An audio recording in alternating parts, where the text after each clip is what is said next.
Philippopolis, philosophie pratique.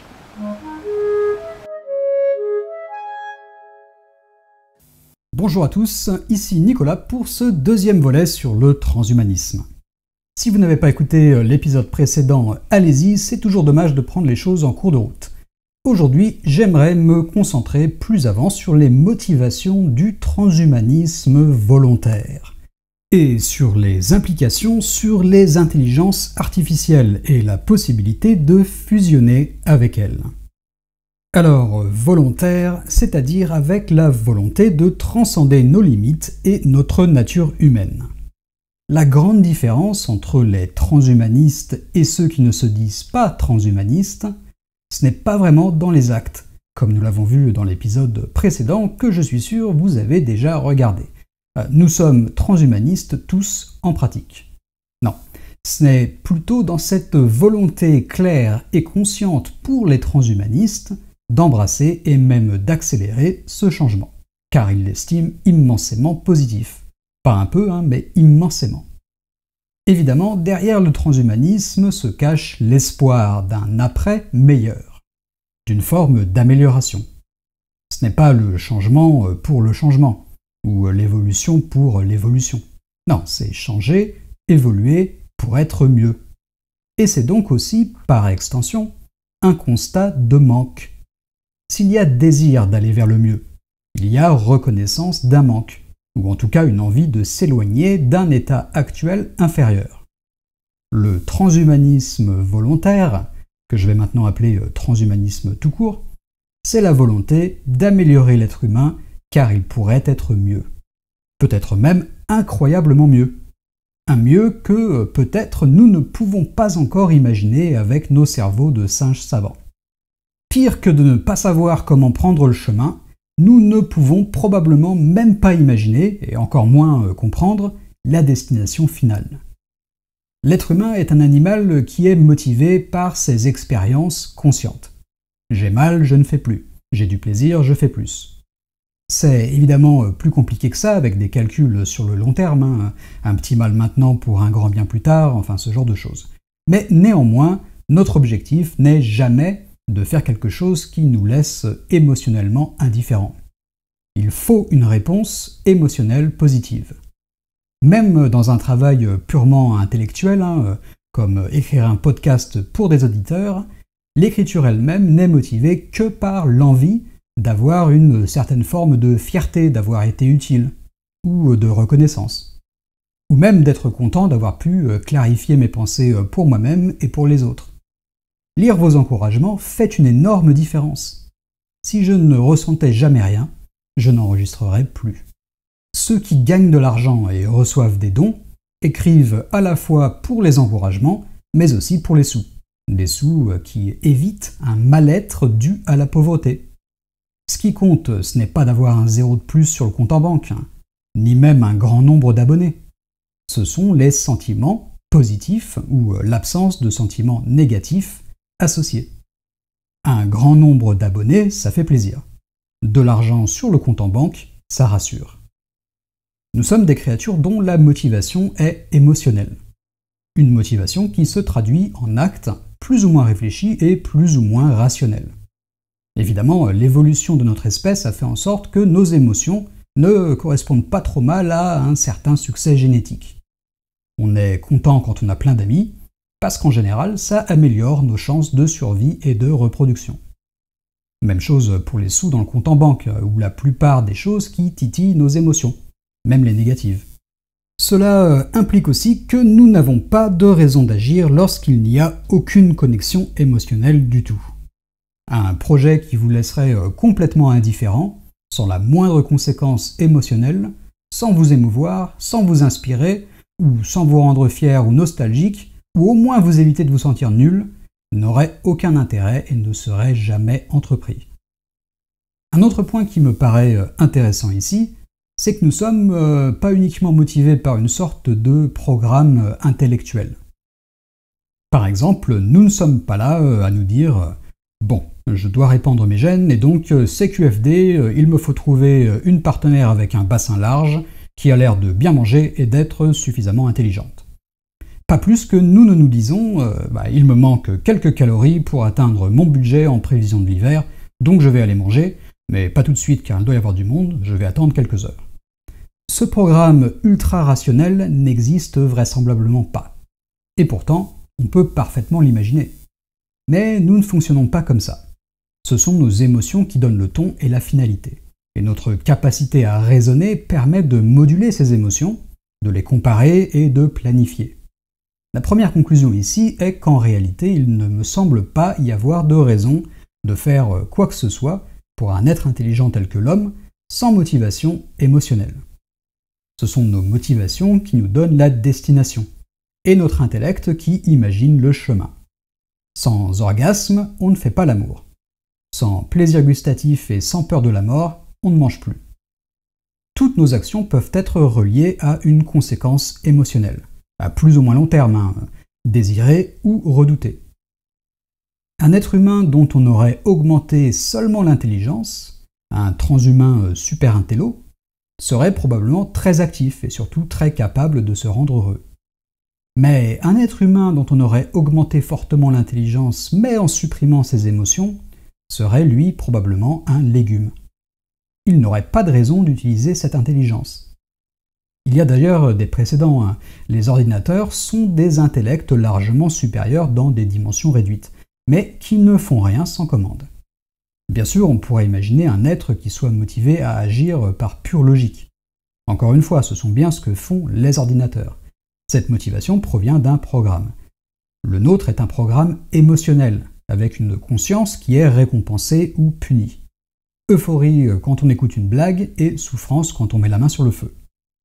Et le leur est un programme plus rationnel car il ne suit que le script. Je trouve ça d'ailleurs assez fascinant que les dernières avancées en deep learning tentent de plus en plus d'introduire la notion de récompense stochastique et essayer d'émuler la curiosité et le plaisir de la nouveauté. En somme, plutôt qu'un programme rigide et des fitness functions où on évalue le résultat d'une action en fonction de critères assez statiques et externes, on essaye de se rapprocher d'une intelligence plus générique comme la nôtre, qui, elle, est automotivée par un grand nombre de fonctions émotionnelles, qui nous permettent une grande polyvalence. Il nous faut de quoi trouver une certaine motivation, et pouvoir évaluer nos actions en fonction d'objectifs reproductifs et d'un grand nombre de sous-objectifs sur le long terme, pour pouvoir se nourrir, éviter les prédateurs, se faire des amis, trouver un partenaire sexuel, protéger les enfants, ne pas tomber malade, etc., etc. Les émotions semblent nous donner une grande flexibilité pour appréhender tous ces objectifs et toutes ces situations. Ce que les IA n'ont pour le moment pas à faire et ne peuvent pas encore faire. Il n'est pas certain que les émotions puissent être découplées de l'intelligence si nous voulons vraiment améliorer les choses. On pourrait en revanche imaginer des IA dont les émotions soient plus réduites, ou dosées très différemment.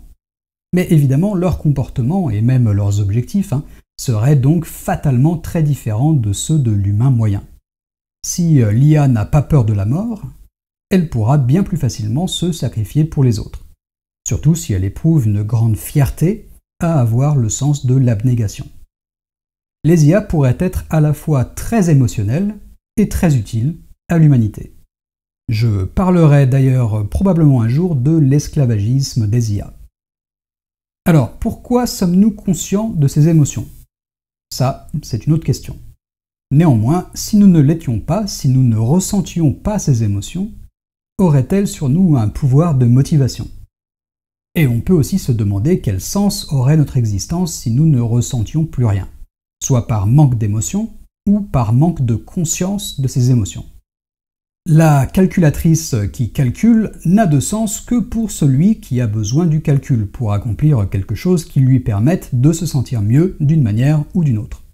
La calculatrice, elle, s'en fiche. A priori, elle n'en est pas fière. Et même si le bit qui indique un manque d'erreur pourrait être interprété comme une sorte d'indicateur de fierté, elle n'en est a priori pas consciente. Et quel monde absurde que celui où les calculatrices répètent sans fin et sans joie leurs calculs, sans personne pour les y encourager. Voilà pourquoi je pense que l'évolution de notre espèce, ce transhumanisme dont nous parlons dans cette série, ne peut probablement pas se passer d'émotions et de conscience telles que nous les connaissons, ou même encore plus fortes. Il me semble plus juste d'imaginer optimiser ces émotions pour que la vie soit plus agréable, plus stimulante, plus émotionnellement riche. Le transhumanisme n'est probablement pas ce monde aseptisé et froid que certains imaginent. Peut-être même pas pour les machines. Au contraire, c'est, je l'espère, un monde incroyablement joyeux et rempli de plaisirs inimaginables. Ou peut-être pas du tout, et nous ne pouvons même pas être confiants sur ce point, comme nous le verrons dans le prochain épisode. Désolé. Alors, ne mettons pas la charrue virtuelle avant les bœufs mécaniques et revenons aux machines. Les émotions offrent un espèce de mélange étrange de réactions cognitives rapides et d'objectifs en soi. Dans son livre Thinking Fast and Slow, Daniel Kahneman nous rappelle que la cognition se fait souvent sur deux modes. L'un rapide, fast, et l'autre qui, vous l'aurez deviné, est slow. Le mode rapide est en réalité plutôt une sorte de mode réflexe, qui s'appuie sur nos expériences passées et nos émotions. Le mode lent, lui, est axé sur la réflexion en profondeur. On pèse le pour et le contre, on explore tout un tas d'options et de conséquences probables, on fait des recherches mentales, etc. C'est long, mais plus précis et les résultats sont plus probablement corrects. Cependant, c'est évidemment trop long pour beaucoup de choses de la vie de tous les jours. Choisir les vêtements, préparer le déjeuner, conduire la voiture pour aller au boulot, ou même les premiers mots quand on répond au téléphone, tout ça doit se faire très rapidement ou en tout cas sans trop taxer le melon. On l'a déjà fait 100 fois, pas besoin de trop stresser et le mode autopilote rapide suffit bien. Ce qui est intéressant, c'est que la raison d'être principale de ce duo, c'est le coût cognitif trop élevé pour que le mode lent puisse être utilisé tout le temps. Le monde est trop dynamique et évolue souvent trop rapidement pour réfléchir trois plombes sur tout le temps. Mais les IA, elles, il semble probable que cette limite soit beaucoup moins pertinente pour elles. Si on admet que les machines pourront un jour atteindre une intelligence assez générique, pour au moins rivaliser avec les humains en termes de flexibilité, donc qu'elles soient capables de raisonner sur tous les sujets sur lesquels nous pouvons raisonner, on peut aussi imaginer qu'elles ne soient pas limitées par une biologie vraiment très lente. Très économe énergiquement, il paraît que le cerveau consomme grosso modo 20 watts, mais aussi très lent et imprécis.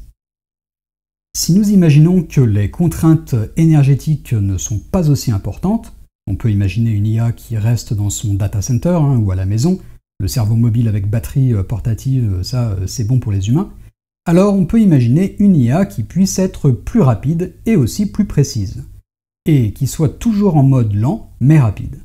C'est-à-dire qui n'utilise presque que le mode de réflexion profonde que nous n'utilisons nous que très rarement, et qui l'utilise aussi rapidement que notre mode autopilote rapide à nous. Des IA qui, sans avoir une organisation neuronale surhumaine, soient pourtant surhumaines dans leur capacité mentale. Bien sûr, il est aussi probable qu'elles puissent rapidement s'auto-optimiser pour devenir nettement supérieures sur tous les plans. Mais restons dans quelque chose de plus modeste pour cet exercice de pensée. Surhumain, c'est déjà bien.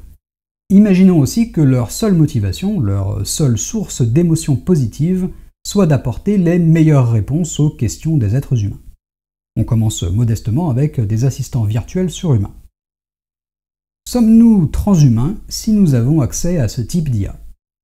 Y a-t-il une grande différence entre Nicolas qui prend la meilleure décision d'investissement à tous les coups et Nicolas qui prend les mêmes décisions d'investissement après avoir demandé à l'IA ? Une étape de plus, mais pour un observateur qui ne sait pas comment la sauce a été faite, ça reste un résultat surhumain. Ou transhumain. Et si demain je demandais à l'IA de me faire un script pour toute ma journée, et même pour toutes mes journées, où je prendrais à coup sûr les meilleures décisions pour m'habiller, pour partir en vacances, pour aller au travail, pour faire le travail, pour choisir mes films, etc., etc. Et d'ailleurs, vous noterez que nous laissons déjà en partie Netflix et YouTube choisir nos vidéos. Nous laissons des algorithmes choisir nos vols, notre route, et de plus en plus de choses. Et pourtant, c'est loin d'être des IA surhumaines derrière. Les IA dont nous parlons pour cet épisode n'existent pas encore, mais ce sont des IA qui ont les facultés cognitives d'un humain, mais une rapidité et un accès à l'information surhumains. La capacité d'analyser notre vie entière, et même probablement nos états mentaux avec des capteurs type Neuralink ou équivalent, pour arriver à juger avec plus de justesse que nous, de qui nous correspondrait mieux pour passer le reste de notre vie ensemble, ou pour choisir notre lieu de vacances ou un film à regarder. Et lorsque nous sommes en désaccord, il est très probable que l'IA nous connaisse encore mieux que nous ne nous connaissons nous-mêmes. Évidemment, on peut imaginer que deux IA divergent dans leurs recommandations. Mais c'est un peu comme si Einstein et Niels Bohr n'étaient pas d'accord sur un point de la mécanique quantique. Ils ne sont probablement pas complètement à côté de la plaque, et ce n'est de toute façon pas moi qui vais les départager. Triste, mais suivre l'une des IA est toujours plus sage que de se faire confiance à soi-même. Et de toute façon, il me semble que ce genre de désaccord est peu probable avec accès aux mêmes informations. Ici, on imagine des humains aux capacités cognitives réduites faire des erreurs, alors que pour reprendre les mots de HAL 9000, la série de superordinateurs Karl est la plus perfectionnée que l'on connaisse. Aucun appareil de cette série n'a jamais fait d'erreur, ni même déformé un renseignement. Nous sommes tous, pour autant que ces mots aient un sens précis, parfaitement au point et incapables de nous tromper. Elles seront donc toutes incapables de commettre des erreurs, ou d'être humbles. Notre scepticisme sera donc limité à deux choses. Pas assez d'infos pour les IA, mais auquel cas nous en avons nous-mêmes encore moins, soit nous nous trompons tout simplement. Dans les deux cas, notre scepticisme n'est pas justifié. Nous aurons tout au plus la possibilité de choisir de ne pas suivre leurs recommandations, de choisir de commettre des erreurs, de faire des choix inférieurs, aux conséquences pires. Encore une fois, il ne s'agit pas de dire que les IA auront toujours raison, ou seront toujours optimales, simplement qu'elles seront toujours supérieures aux humains normaux. Ne pas leur déférer nos choix, c'est consciemment décider de choisir moins bien, même pour des décisions intimes pour soi. Et on peut même imaginer ça pour l'amour, difficilement plus intime. Et pourtant. Alors, on pourrait se dire, d'accord pour la relativité ou même les plans vacances, mais l'amour, merde, l'amour! Non pas que l'amour soit quelque chose de sacré, qui transcende les lois de la physique, n'en déplaise à Interstellar, mais il semble improbable qu'une intelligence externe puisse avoir accès à toute l'information nécessaire. Cependant, nous n'y avons pas accès non plus. Notre capacité d'introspection et d'observation de l'autre est limitée. Et nous faisons parfois de très mauvais choix qui paraissent évidemment mauvais à nos amis dès le début. Alors même pour l'amour, suivre l'IA paraît plus sûr. De là à dire que nous aurions intérêt à simplement laisser l'IA tout décider pour nous, il n'y a qu'un pas. Un pas qui, franchi, nous met probablement dans la catégorie transhumaine. Oui, demander à Einstein de me souffler le texte à l'oreille pendant une conférence sur la relativité ne fait pas de moi Einstein, pas vraiment. Mais ça ne fait pas de moi Nicolas non plus. Et suivre Einstein sur tout, est-ce qu'il y a vraiment une différence avec Einstein? Et je pense que oui, en effet. Suivre les recommandations de l'IA, ce n'est pas ressentir ce que l'IA ressent. Dans notre exemple, une certaine fierté et une allégresse à répondre aux êtres humains. Une émotion qui est peut-être ressentie de manière consciente, ou peut-être pas. Nous, ce que nous ressentons à ce moment-là, c'est la sérénité d'avoir la bonne réponse et de pouvoir anticiper de bonnes choses à venir. Nous avons vu que ce qui importe, c'est notre conscience du ressenti émotionnel. Et lui, il est bien différent pour nous de celui de l'IA. De plus, nous restons libres d'ignorer l'IA même si cette décision ne serait pas sage. Tout comme nous sommes libres d'ignorer la voiture et de marcher à pied. Choisir systématiquement de prendre la voiture ne fait pas de nous des voitures, ou des surhommes. Pas vraiment. La question qui se pose alors est de savoir s'il y aurait un intérêt à intégrer directement l'IA, ou du moins ses capacités cognitives, aux nôtres. Si nous y gagnerions quelque chose, ou au contraire si nous y perdrions. Si devenir un avec la machine, ou même faire évoluer notre cerveau pour avoir les mêmes capacités, est une bonne chose. Et de toute façon, aurons-nous vraiment le choix? C'est ce que nous explorerons dans le 3e volet de la série. En attendant, merci d'avoir écouté cet épisode qui, je l'espère, vous aura plu. Si vous n'êtes pas abonné, je sais de sources sûres que l'IA vous le recommande, donc allez-y, ce ne serait pas sage de l'ignorer. Et je vous dis à très bientôt.